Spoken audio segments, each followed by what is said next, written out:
Madame, Monsieur, bonsoir. L'autorité séchelloise des qualifications évalue son cadre de qualification nationale à travers un séminaire qui s'est déroulé dans l'auditorium de l'Institut de formation des enseignants. C'était ce matin. Il y a environ 6 mois que l'autorité a commencé la validation de cadre, un exercice mené en partenariat avec une agence régionale appelée Jet Education Services basée en Afrique du Sud. Après, les Seychelles disposeront d'un nouveau cadre de référence des qualifications.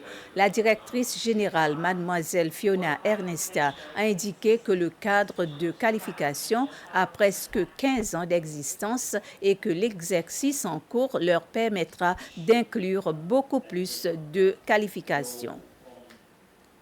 Un groupe de jeunes professionnels venant de plusieurs secteurs apprennent plus sur le commerce et les techniques de négociation dans un atelier de 5 jours.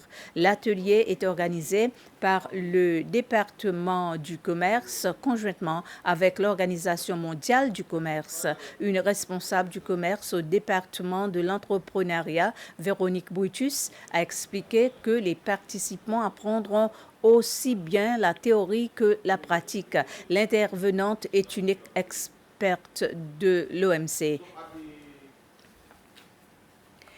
Madame Véronique Hermini, l'ancienne commissaire générale de la Commission séchelloise des revenus, des impôts et des taxes, la SRC, a été électée au poste de présidente du conseil d'administration du Forum africain d'administration fiscale pour les femmes. Cette élection s'est tenue en marge d'un atelier conduit par le conseil d'administration le 23 novembre à Pretoria, en Afrique du Sud, sur le thème « Réduire les inégalités de genre en Afrique ». Madame Hermini est membre fondatrice du conseil d'administration depuis sa création. Elle remplace le docteur Amelia Mwandane, la présidente de l'autorité de la Commission mozambicaine des revenus. Un jeune écrivain de la Seychelles International School a fait un don de livres à ses camarades des écoles primaires publiques.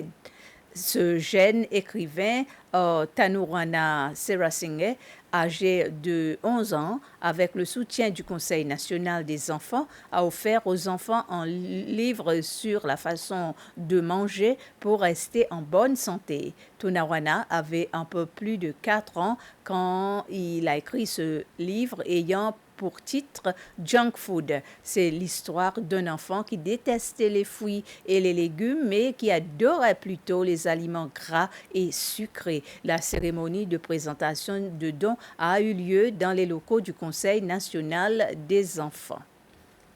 C'était les informations. Merci de votre attention.